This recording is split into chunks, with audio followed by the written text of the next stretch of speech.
नमस्कार बंधुरा बिउटिस kitchen and fashion चैनेले आमार परिवार सकल सदस्यদের জানাই স্বাগত। আজকে তো জন্মাষ্টমী, গোপুর হ্যাপি বার্থডে, তাই শুভ জন্মাষ্টমী প্রত্যেকে জানাই। আর যাদের যাদের বাড়িতে গোপু রয়েছে প্রচুর আনন্দ করো, মজা করো, রান্না বান্না করো, খাওয়াও। গোপুকে নিয়ে সারা দিন খুব ভালো কাটুক সবার। আর আমারও ঘরে গোপু রয়েছে, যাদের নেই তারাও আমাদের সাথে এনজয় করো আমাদের গোপুকে নিয়ে। আর আমাদের তো গোপু রয়েছে, কিন্তু এবারে আর সেই আগের বছর মতো অতটা বড় করে করতে পারছি না, একটু অসুবিধা হয়ে গেছে। আর যেহেতু আমি ওই ঠাকুরের কাজে অতটা হাত লাগাতে পারবো না, তাই জন্য ইন্দ্রজিৎ অতটা পেরে উঠবে না। তবে আমার জন্মাষ্টমী হবে, ছোট করে হলেও হবে। আর যে আগের বার যেমন অনেক কিছু করতে পেরেছিলাম, তো সেই জিনিসটা আর পাচ্ছি না এবছর। তো দেখা যাক সামনের বছর যদি সময় ঠিকঠাক থাকে, তাহলে গোপুকে অবশ্যই আবার সেরকম ভাবে বড় করে অনুষ্ঠান করে খাওয়াবো। আর ঠাকুর তো বলে দেয়নি আমার এই লাগবে সেই লাগবে, ওটা চাই সেটা চাই। এটা যে যা নিজের মন থেকে নিজে ভালোবেসে যে যা করে দেবে সেটাই হয়। গোপুকে যত্ন করলেই হলো সন্তানের মতো। তো সেম ওই রকম ইন্দ্রজিৎ বাজারে গেছে, বাজার থেকে গোপুর পছন্দের খুব জিনিসগুলো নিয়ে আসতে গেছে। আর এদিকে বাবি তো পড়তে বসেছিল একটু, ওর স্কুলের কিছু হোমওয়ার্ক ছিল, ওর স্কুল আজকে ছুটি। আর আমি এর মধ্যে ঘর ঝাঁট, মোছা, কাচাকুচি, বিছানা তোলা সব কাজ সেরে নিয়েছি। এরপরে সারাদিন এখন উপোসই রয়েছি। সেই সন্ধ্যাবেলা ইন্দ্রজিৎ পুজো করলে তারপর হয়তো আশা করি জল খাবো। আর ইন্দ্রজিৎকে ডিউটিও যেতে হবে, ওর ডিউটি যেতেই হবে, তাই ডিউটি যাবে। ও একটু যাও কিছু ডালিয়া টালিয়া খেয়ে নিয়ে যাবে। ও বাড়িতে থাকলে আর বাড়িতে পুজো হলে একটু ছাতুর শরবতও খায়, কিন্তু ডালিয়া টালিয়া অতটা খায় না। এবারে কি আর করা যাবে, বাইরে বেরোতে হবে, ডিউটিতে যেতে হবে, কাজের জায়গা, সেখানে তো না খেলেও হয় না বলো। তো চলো সারাদিন দেখতে থাকো টুকটুক করে। মোটামুটি সারাদিন দেখার মতো সেরকম কিছু হচ্ছে না। পুজো তো পড়ছে সেই সন্ধ্যাবেলার দিকে, গোপাল পুজো, কৃষ্ণ পুজো যে কোনো রাত্রেবেলাতেই পড়ে। হ্যাঁ, কিন্তু ও রান্নাঘরে গেলে, ও রান্না করতে দিতে বলেছিল, কিন্তু ও রান্নাঘরে গেলে ওর পাশে তো কাউকে লাগবে বলো। আমি তো ওকে হেল্প করতে পারবো না, তা আমি কিভাবে কি ওকে ছাড়বো একা একা গ্যাসের পাশে। আর লুচি করাও কি মুখের কথা, তাই জন্য আমি বললাম থাক, গোপু যেমনভাবে এবারে চাইছে তেমনভাবে হোক। তারপরে আবার যখন গোপু ঠিকঠাক চাইবে তখন আবার ওই করবে। তো বাবি তো আলপনা দেবে কিছুক্ষণ পর, আমি ঘর মুছে নিয়েছি। তো চলো এখন পরে আবার কি হতে থাকছে তোমাদের সাথে শেয়ার করব।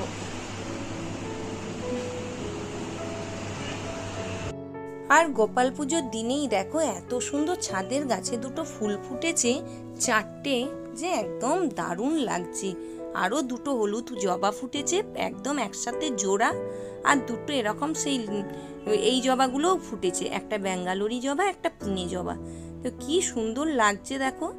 এই সময়টাতেই এই গাছগুলোতে একটা দুটো করে করে ফুল দিচ্ছে। এর আগের দিনেও 3টে ফুল একসাথে দিয়েছে, বেশ ভালো লাগে। গাছটাও এত সুন্দর জাবড়া হয়েছে, বৃষ্টির জলটা পাচ্ছে তো ওই জন্য বেশ সুন্দর হয়েছে। আর সাইজগুলোও কত বড় বড় হয়েছে, দেখেছো, দারুণ হয়েছে। গাছটার অবস্থা সেই মরমরো হয়ে গেছিলো, আর সেখান থেকে এরকম সুন্দর ওই বালি লাগিয়ে বেশ ভালো একদম ঝাঁপড়া হয়েছে একটু একটু করে।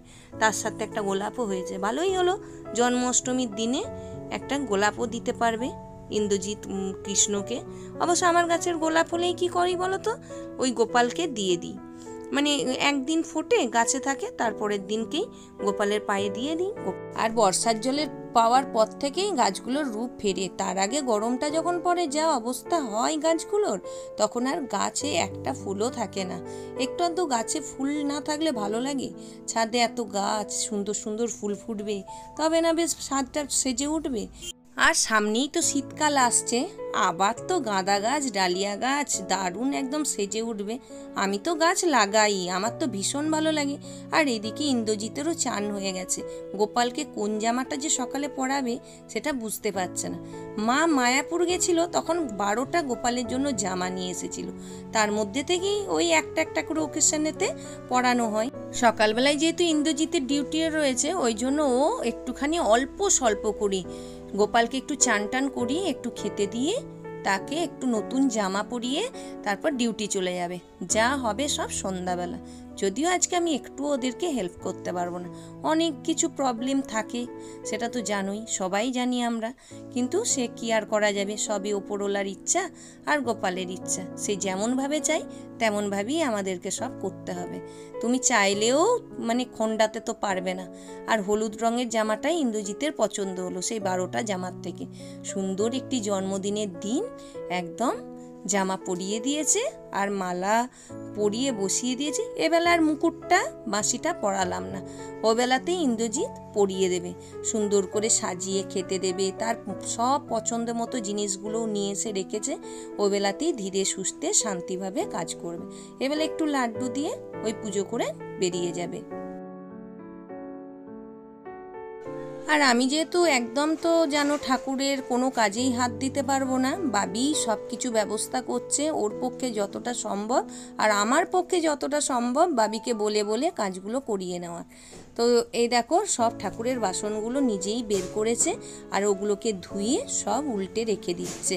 তারপর একটুখানি আলপনা দেবে, মেয়ে হোক কি আর ছেলেই হোক, টুকটাক এরকম কাজ কিছু শিখিয়ে যদি নেওয়া যায় মায়েদেরই উপকার হয়। যেমন এখন আমার কাজে লেগেছে খুব বাবিকে, বাবি কি সুন্দরভাবে সুন্দর করে একদম ওই সব বাসনপত্র একটা একটা করে ধুচ্ছে। আর জানো সব থেকে বড় কি, সকাল থেকে উপোস রয়েছে, একদম নির্জলা উপোস। প্রত্যেক বছর তো আমি এবছরও উপোস রয়েছি, আমি তো থাকি, বাবি সেই 3 বছর হলো একটানা আমার ঘরে পুজো হচ্ছে, 3-4 বছর, তো 3-4 বছরই এরকম নির্জলা উপোস থাকে আমার সঙ্গে। তা এবার কি বলতো, পুজোর তো টাইম 19-20 হয়, তখন যখন যেমন পড়ে তখন তেমনও খেয়ে নেই। তবে এবারে মনে হচ্ছে অনেক রাতই হবে পুজো করতে, দেখা যাক কতক্ষণ পারে এরকমভাবে উপোস থাকতে। কি সুন্দর ঘষে ঘষে সব পরিষ্কার করলো দেখো, ওর পক্ষে যতটা সম্ভব সেই রকমই বেশ সুন্দরই করেছে, এতেই হবে।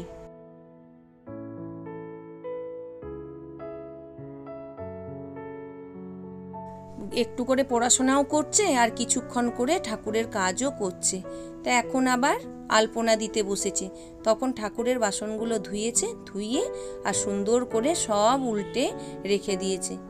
বলে এইগুলো সব টুকটুক করে গুছিয়ে রাখি, বিকেলে তো আবার কম্পিউটার রয়েছে, যেতে হবে। তো কম্পিউটারও যাবে বলছে, আমি বারণ করছিলাম যাস না, কিন্তু শোনার নয়, না পড়া ধরবে যায়, আর করবোই বাকি সন্ধ্যাবেলাটা, বাবা তো আসবে সেই রাত্রিবেলা, তারপর পুজো হবে। তো এবারে তো সকাল সকাল কেউ বলছে পড়েছে জন্মাষ্টমীর পুজো, আর কেউ তো আবার বলছে যে নাকি 3টের পরের সময়টা ভালো। আমি কিন্তু জানি না কোন টাইমটা ভালো, তবে আমাদের পুজো হবে রাত্রিবেলা। আর দেখো কি সুন্দর আলপনাটা দিয়েছে।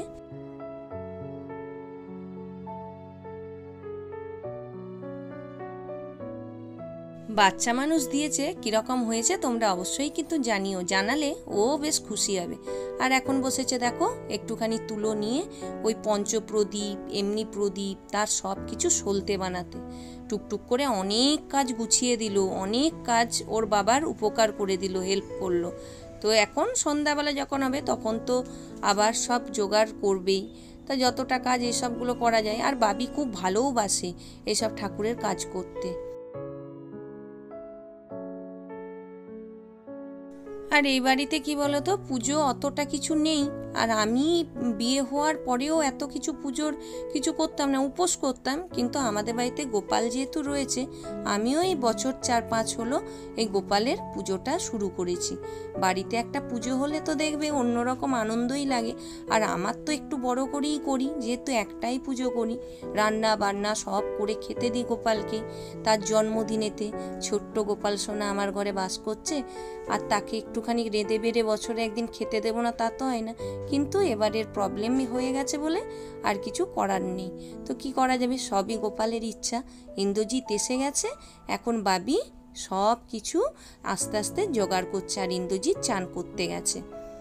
আমার মেয়ে যে এতক্ষণ ধরে উপোস থাকতে পারবে এটা আমি কিন্তু চিন্তাই করতে পারিনি। এখন 9 করে কিন্তু 9:30 বাজছে, আমিও নির্জলা উপোস আছি, বাবিও নির্জলা উপোস আছে। তোমরা বিশ্বাস করবে কিনা আমি জানি না, কিন্তু ঠাকুরকে নিয়ে তো অবিশ্বাসের মতো কোনো কথা বলবোও না, আর কাজও করা যায় না। তাই তোমরা দেখো ও কিন্তু পুরোই ভক্তি সহকারে একদম সকাল থেকে নির্জলা উপোস থেকে সব টুক টুক করে যাচ্ছে। বাবিও কম্পিউটারে গেছিল, কম্পিউটার থেকে এসে জামা কাপড় ছেড়ে হাত পা ধুয়ে নতুন একটি ড্রেস পরে ওর বাবার সাথে হাতে হাত লাগিয়ে কাজ করে যাচ্ছে।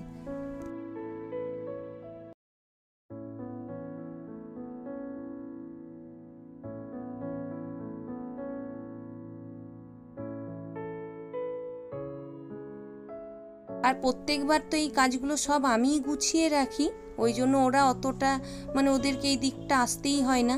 রান্না বান্না করা বলো আর এই পুজোর জোগাড় বলো সবটাই আমি করে রাখি।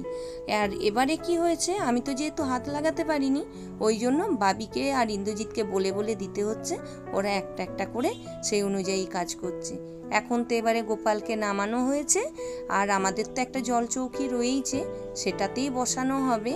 আর যেহেতু এবারে খুব বড় করে পুজো করছি না, একদম ছোট্ট করে ঘরোয়াভাবেই পুজো করছি, ওই জন্য নিচেতে আর জোগাড় যন্ত্র করা হয়নি।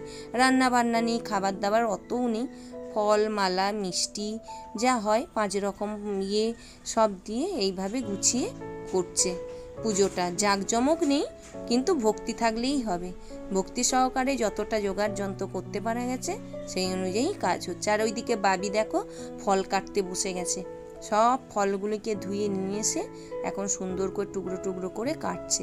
আর এখানেতে ফুলগুলোও সাজিয়ে দিয়েছে, একটা পদ্ম ফুলও নিয়ে এসেছে গোপালকে দেবে বলে। আর আমাদের ভেতরেও আর একটা কৃষ্ণ রয়েছে, সেই ঠাকুরকেও প্রত্যেক বছর নামানো হয়, সে তানাকেও নিয়ে আসা হবে। আর এখন তো জানোই চন্দন বাটাবাটি অত সব কিছু করতে লাগেও না। চন্দনের কিছু গুঁড়ো, ওই একটা কৌটোর মধ্যে গুঁড়ো চন্দন ছিল, সেটা মায়াপুর নবদ্বীপ গেছিল মা কাকিমুনি সবাই, কাকিমুনিও নিয়ে এসেছে আর আমাদেরও নিয়ে এসেছে। তাই জন্য বেশ ওদের একটু আধটু এগুলোতে সুবিধাও হয়েছে, ওই চন্দন গুঁড়োই গুলে দিল। আর এখানেতে দেখো আজকে সন্ধ্যাবেলা গোপাল এই জামাটা পরবে, এই জামাটাই মা নিয়ে এসেছে বাজার থেকে কিনে, ম্যাচ করে একটা হার একটা জামা ও সব কিছু গয়না গাটি বস্ত্র সব কিছু সাজিয়ে একটা থালায় রেখে দিল বাবি। আর তো জানো এই মুকুট আর এই বাঁশি রং করিয়ে আনা হয়েছে, তো পুজোর সময়ই পরানো হবে বলে ওই জন্য ওইগুলোকে আর আগের থেকে সকালে পরাইনি।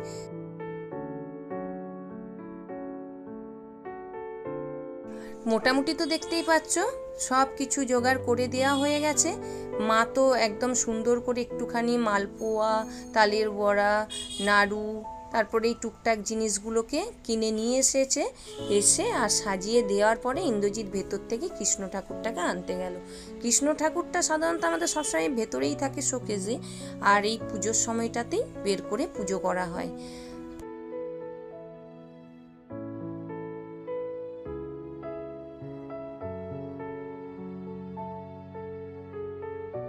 আর দেখবে সব থেকে মনে কষ্ট লাগে কখন, সারা বছরের সব থেকে বড় কথা একটাই এই দিন যে গোপালের বাড়িতে গোপাল থাকলে গোপালের আমরা আরাধনা করতে পারি। সারা বছরই করা যায়, কিন্তু সব কিছুতে তো স্পেশাল দিন থাকে, যেমন এই জন্মাষ্টমী গোপালের পুজো একটা স্পেশাল দিন। এই দিনগুলোতে যদি হাত না লাগাতে পারা যায়, সামনে বসে দেখতে হয়, তখন দেখবে আরও মনে কষ্ট হয় বেশি। তো বাবার মেয়ে মিলে বেশ সুন্দরভাবেই গুছিয়ে টুছিয়ে নিয়েছে, আর এবার টুকটুক করে পুজোর দিকেই বসার চিন্তা ভাবনা করছে। আর এবার গোপালকে স্নান টান করানো হবে। এখন এইসব ডিউটি থেকে এসে চান টান করে এসব জোগাড় করতেই 10টা বেজেই গেছে। তো এখনো পুজোর সেরম কিছু হয়নি, তো প্রদীপ জ্বালিয়ে নিচ্ছে। আর বাবি তো ওবেলাতে এই কাজগুলো গুছিয়ে রেখেছিল, বন্দোবস্ত করে রেখেছিল, অনেকটা হেল্প হয়েছে। তাই এসেই আবার এই জোগাড়গুলো করতে হয়নি ইন্দ্রজিৎকে। অবশেষে মানে সব কিছু হয়ে যাওয়ার পরে এবার শুরু করেছে পুজো। তো এখন তো গোপু সোনাকে চান করানো হবে, তো চান করার সব সরঞ্জাম নিয়ে নিয়েছে। এদিকে তো বাবি থালার মধ্যে সব সাজিয়ে রেখেছে। তো একটা একটা করে এবার ইন্দ্রজিৎ গোপু সোনাকে একটু একটু করে সব কিছু মাখিয়ে চান করিয়ে দেবে।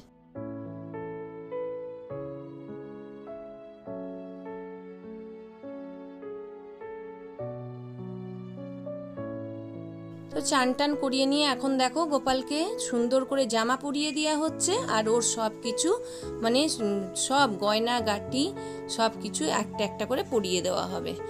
আর এদিকে তো মা এক গরম বলে ওই জন্য ওর জন্য সুন্দর একটি কটনের লাল টুকটুকে জামা এনে দিয়েছে, তার সাথে আবার সুন্দর ম্যাচ করে হারও নিয়ে এসেছে। দেখতে এত মিষ্টি লাগছে আমার গপুকে যে কি বলবো। আর তোমরাও কিন্তু অবশ্যই জানিও আমার মিষ্টি গোপালকে কেমন লাগছে। সুন্দর করে একদম সাজুগুজু করে নিয়ে চললো এবার সিংহাসনে বসতে।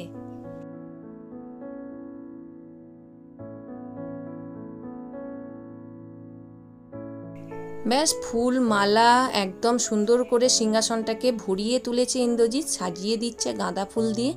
এত সুন্দর লাগছে যে চোখ ফেরানো যাচ্ছে না ওই দৃশ্য। তো যদি সামনের বছর সব কিছু ঠিকঠাক থাকে, এমনিতেও আমার পরিবারে একটুখানি একটা সমস্যা চলছে, যেটা জন্যও বলতে পারো একটু ছোট করেই পুজোটা আমাকে এবছর করতে হলো। তো কি আর করা যাবে, সববার তো সমান চলে না, যায় না। আশা করি ঠাকুর আমাদের এই বিপদ এই সময় সব কিছু সুন্দরভাবে কাটিয়ে তুলতে পারবে, আমরাও ওই সময়টাকে পার করতে পারবো।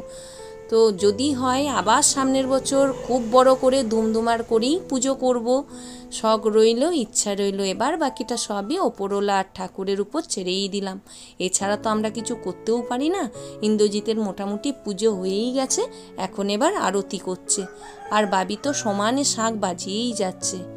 ইন্দ্রজিৎ আসলে কি বলতো, অনেক মন্ত্র না জানলেও ভক্তি সহকারে যতটুকু জানে সেই দিয়েই আমরা পুজোটাকে ঘরোয়াভাবেই করার চেষ্টা করি।